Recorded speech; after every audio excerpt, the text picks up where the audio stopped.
Assalamualaikum warahmatullahi wabarakatuh. Selamat berjumpa kembali dengan Mapel Prakarya di pertemuan kedua. Semoga kita semua tetap diberi kesehatan dan tetap ada dalam lindungan Allah Subhanahu wa Ta'ala. Pada pertemuan pertama kita telah membahas pengertian kerajinan bahan lunak dan prinsip kerajinan bahan lunak. Untuk pertemuan kedua, marilah kita menyaksikan video berikut ini.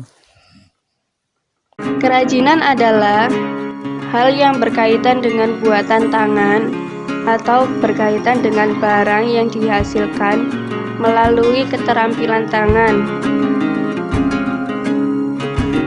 Kerajinan yang dibuat biasanya terbuat dari berbagai bahan.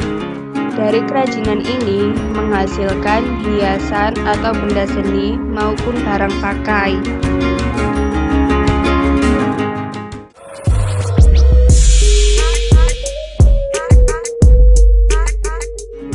Jenis dan karakteristik kerajinan bahan lunak. Kerajinan bahan lunak dibagi menjadi dua jenis, yaitu bahan lunak alam dan bahan lunak buatan. Yang pertama, bahan lunak alam. Bahan lunak alam adalah bahan lunak untuk karya kerajinan yang diperoleh dari alam sekitar. Dan cara pengolahannya juga secara alami, tidak dicampur maupun dikombinasi dengan bahan buatan. Bahan lunak buatan. Bahan lunak buatan adalah bahan untuk karya kerajinan yang diolah dan dicampur dengan zat kimia tertentu sehingga menjadi lunak, lembut, empuk, dan mudah dibentuk.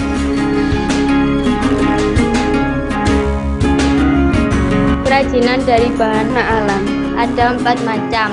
Yang pertama, kerajinan keramik. Yang kedua, kerajinan kulit. Yang ketiga, kerajinan floor clay. Yang keempat, kerajinan getah nyatu.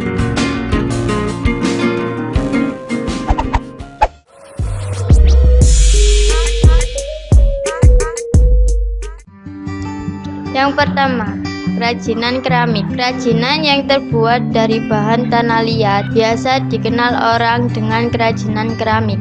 Asal kata keramik adalah keramos, bahasa Yunani, yang artinya benda pecah belah yang terbentuk dari tanah liat yang telah mengalami proses pembakaran. Pada pembuatan keramik, tanah liat memiliki sifat plastis sehingga mudah dibentuk. Setelah itu dibakar dalam tingkat pembakaran suhu 600 derajat Celcius sampai 1300 derajat Celcius sesuai jenis tanah liatnya, sehingga tanah liat menjadi keras, padat, dan kedap air. Indonesia memiliki kerajinan keramik dari berbagai daerah yang berciri khas. Masing-masing daerah menunjukkan keunikannya dari bentuk, teknik, hingga ragam hias yang ditampilkannya. Kekayaan hayati di Indonesia telah menginspirasi keindahan dan keunikan bentuk kerajinan keramik menjadi keramik di Indonesia yang kental akan corak budaya yang membedakannya dengan keramik Cina, Jepang, atau Eropa.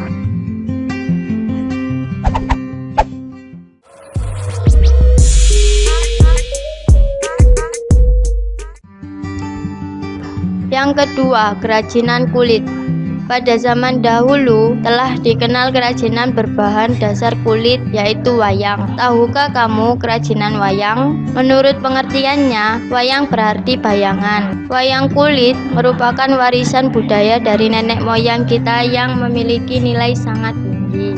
Oleh sebab itu, UNESCO telah menetapkan sebagai warisan bangsa terhadap wayang kulit pada Indonesia.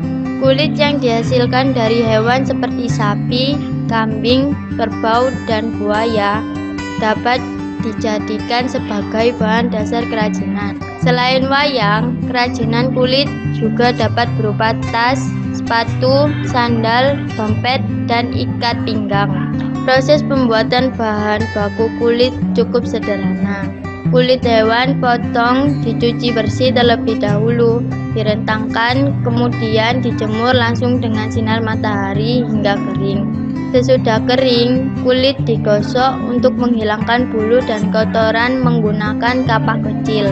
Kemudian dicuci bersih dan dijemur kembali. Setelah itu, kulit baru dapat dipergunakan.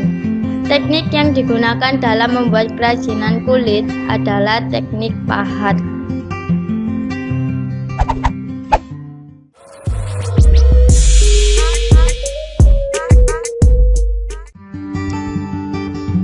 Yang ketiga, kerajinan adonan tepung atau flour clay. Flour clay adalah sejenis bahan tepung yang dibuat menjadi adonan. Adonan dibuat sedemikian rupa sehingga kalis dan lunak, sehingga mudah dibentuk. Adonan tepung semacam ini disebut juga dengan clay dough. Flour clay lebih banyak mencerminkan kegiatan pengisi waktu luang di rumah. Karena bahan yang digunakan pun berasal dari rumah, yaitu bahan yang biasa dipakai untuk mengolah panganan sehari-hari.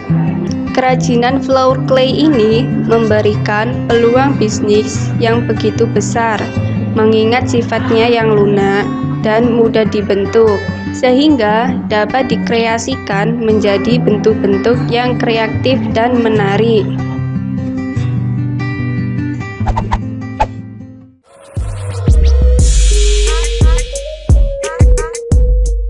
Yang keempat, kerajinan getah nyatu.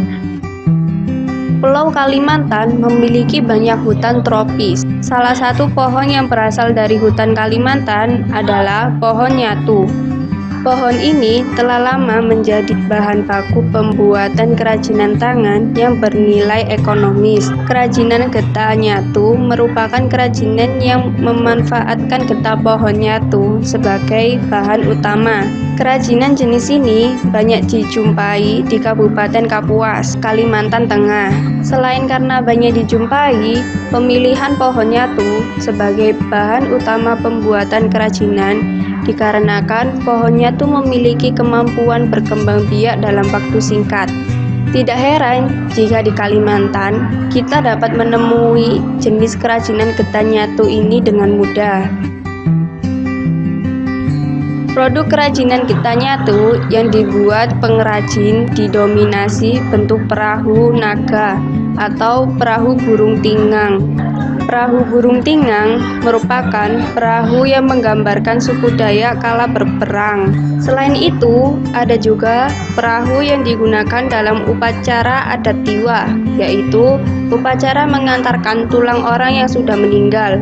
Selain perahu, bentuk kerajinan getah nyatu juga dibentuk menjadi replika prajurit Dayak, lengkap dengan kawat, mandau, dan talawang.